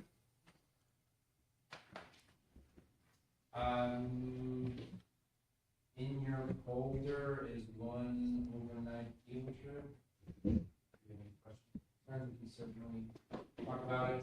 We've been doing it for a while now. Can I throw out some kudos to Rob on this one? Yeah, they haven't done this for like, I don't For think as they've long done as I this can neat, remember. right? I They've- mean, they've thought about it, but they've never actually. I think this is the yeah, this is the Nike Regionals in New York. So technically speaking, the cross-country season is over at Meet of Champions generally. I think one time in the last 20, they've made it to the New England as a team. No, they made it like 3 years ago. Okay. I think so. Yeah, that's good. She's my memory. Actually. But this is Rob going above and beyond when he doesn't need to. The season is long over. He's going into Nordic. A lot of coaches would just put their feet up and take a nap for a week, and Rob Roth is just not that person. So he's taking on another trip. It's a great opportunity for these kids, and yeah, he's an excellent coach who he's always thinking about how to build that team and give them all the opportunities he can. So thank you. everything he said, I agree, and it's also great for a lot of these students who are seniors this year to have that one more time good relationship with their fellow athletes. It's great for them to do this. I want to know where Wappingers Falls is. What jersey do they wear that they don't wear Hopkinton? So there's a couple of things they might work on, Hmm. to help with. Couple more updates. I want to say again, compliment to the administrative staff. What they've done this summer, buildings are really running well. And the staff are really picking up some extra weight on the implementation of the LA program. Trying to work English language arts, add value to the jar. And I made a joke when we first came that people should stop talking about it because how well it is, but again, I think the compliments will get going on. So thank you to all the staff and the admin team on the hard work to kick off the school year. The admin team will be going to a new Title IX. New law and updates, so Kelly's in charge on Thursday here, but we'll all be attending those, receive legal training on those updates, which is impacts our work here. And so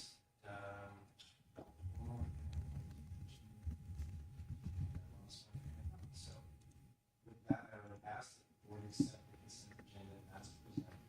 So moved. Just start to say, super excited Ari who went up.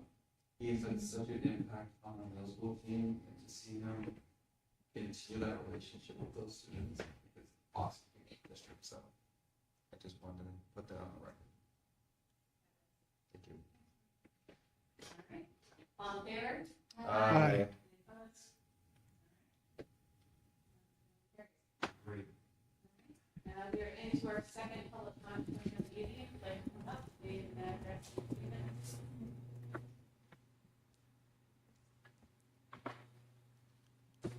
Tricia Lambert, 305 Galloping Hill Road. I guess the first one is real quick and asking about the cell phone. It's not a policy procedure. Is there are some students in the special ed that probably use their phone as a tool. Are they allowed to use that? Is there exceptions for that? I'm not the one implementing the procedure, but I'm sure I can get to Mr. Kelly and back to him. I think it's a no-brainer. I would think so. I would say 1,000%. Whatever their IEP requires, Okay, I would highly encourage that because I know there are kids that absolutely use it for many different reasons. Second part, it was mentioned about social SEL or social emotional learning, and it was mentioned that there's highly backed by research. Do you know what research are we talking about that highly backs it as a curriculum in public schools? There's a lot. I can get you some. Okay, nothing right off the top of your head? I did not come with a list. I understand, okay. But it would be good to read that. So I asked that question because when social emotional learning first started to surface before it really became hardcore as a curriculum, I'm going to explain my experience with that and how it was utilized actually right here on Maple Street. It was thought that certain groups of kids need to be put together to encourage. Let me first read what it says. This is just one, and it's through just one way of AR. Social emotional learning curriculum teaches children skills that help them succeed in school and in life. SEL programs can help students develop self-awareness and self-management skills, build healthy relationships, make responsible decisions, improve their academic and social performance, and reduce bullying and other negative behaviors. So what I experienced, and this is years ago, this is before it really became a thing, was that we were going to put children at a table together. And my child was put together with two of his bullies. He came home exhausted from those meetings, very uncomfortable, and nothing ever came from it except complete uncomfortableness. So I think there's a lot of parents, the community who pay for this, that are absolutely not for this. And that it's got to be if you're going to do this, it's got to be very careful, because in my case, my child was put with his bullies, with the hope that they would become, better socially. That didn't work, not even a little. So I just want to bring that up. It's a little bit of old kind of resurfaced when you mentioned it. So I really would like to see that, all that research that says this is the right thing to do. Thank you.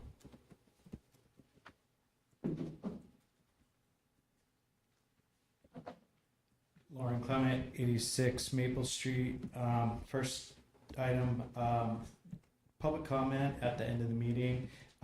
In the past, I had requested that if it was possible, we move public comment after your last agenda item, that you then discuss other business, old business, and committee updates, because the public that's here may have a comment on that and you don't allow it. So it'd be nice if we could change that.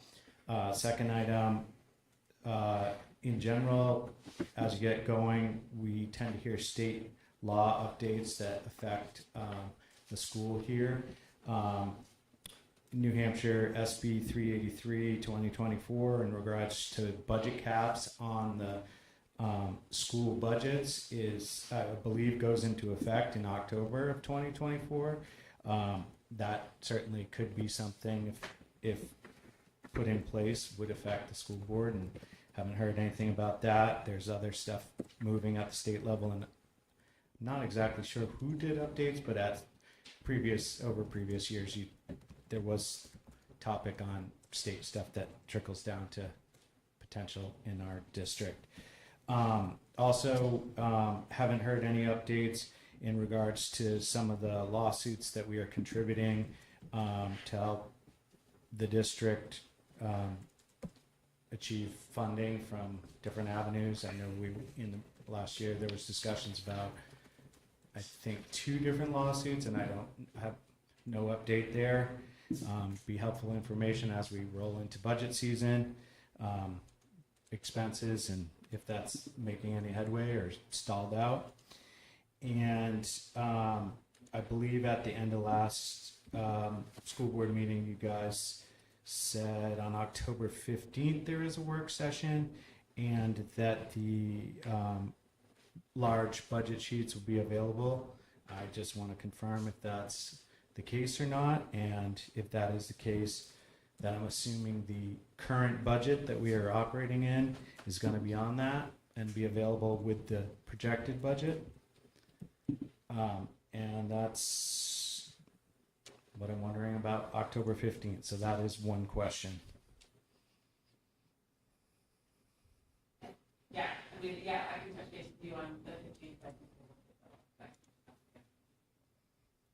Great, thank you. Thanks, Lauren.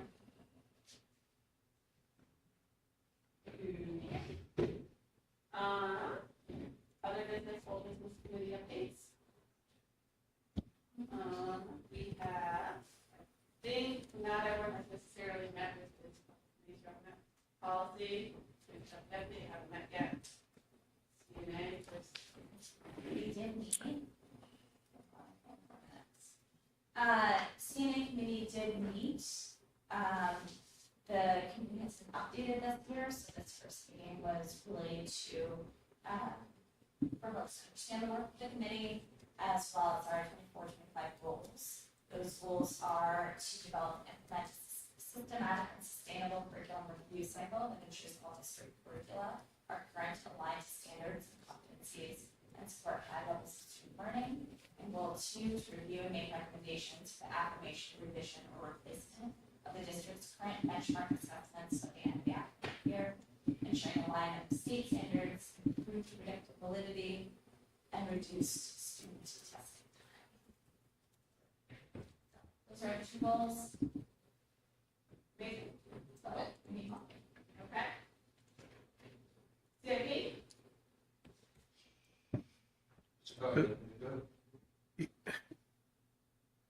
Yeah, so we met just before this meeting, and we did discuss some recommended expenditures, one being a replacement of the air circulation unit in the high school library, is that right? And then the other has to do with replacing flooring at the high school.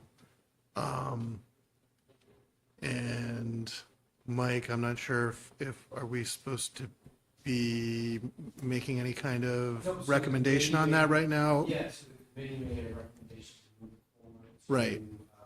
To a hearing. Thank you, public hearing. Yep. Right, so we'd be looking to have a hearing on those 2 action items on the 22nd. So all this information that we are recommending is part of our scaling plan, which we found on our website, and will clearly give you things that we were discussing in our meetings. Your hand is 150,000, if I remember, and then the floor and overall that place. Correct if I'm wrong, like 55,000. Those are all estimates. Estimates of that. Right. Thank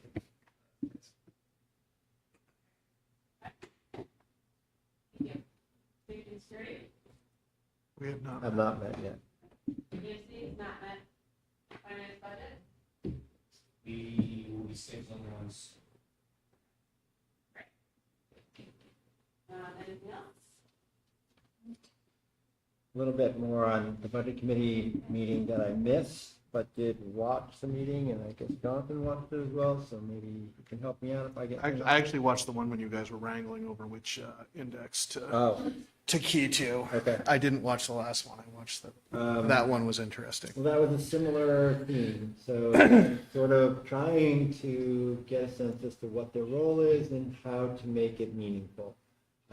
So I think where they ended up was to use those targets, probably the municipal cost index for the town, and the 2 suggested ones that I gave them for us were ECI for secondary education and PCE for healthcare.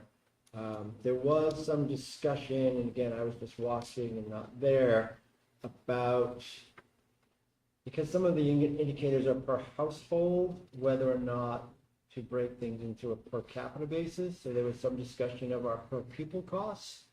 And I will want to bring that up because I think that's a really poor way of looking at our costs because of just the whole divide. You know, this is not a multiplication table, this is a division table, and increases in students can drive that down. It's really the wild card of special education and other costs that might be more related, but have nothing to do with the per capita.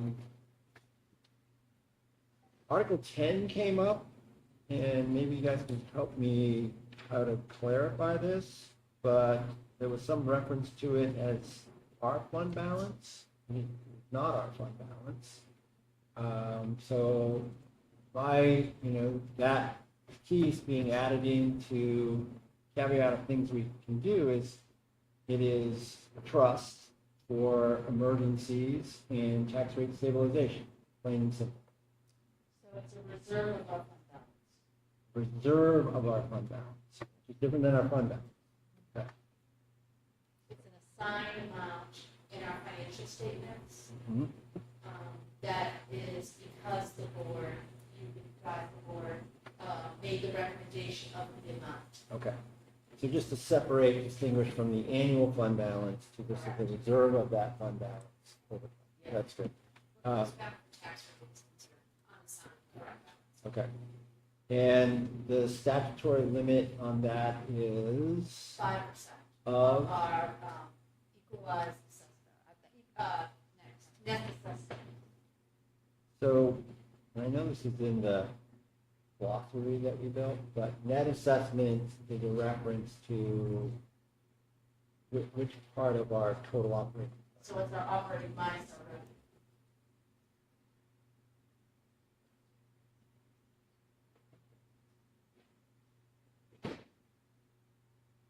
It's our operating minus our revenue, not our revenue.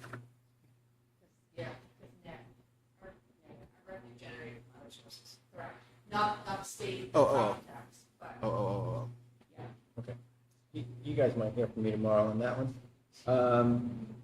And the other thing what the budget committee talked about, and they talked about this at the end of the year last year, is that there was some request during town meeting that budget committee put forward a 1 or 2 page document that brings both budgets together and the impact on the tax. So they talked about wanting to do that this coming year, so that at our meeting, we would have our materials, but the budget committee would also have for distribution their materials that bring both of those budgets together so people can kind of see the global picture of potential tax rate. That's what I gleaned from that meeting. Yeah. Okay. And with that, let me start to do the. It does seem, we go first, right? We're before the town. So it just strikes me as interesting. I'm just thinking about how that plays out. So then they're looking at the total effect on the tax rate. They're looking at the two different budgets brought together, but they can only sort of vote and take action on the school budget at that meeting. But, Just processing out loud. but it goes through the whole process of public hearing where they can add those two together and make a decision that goes for open numbers. So no matter when they get the information, the results is still the same.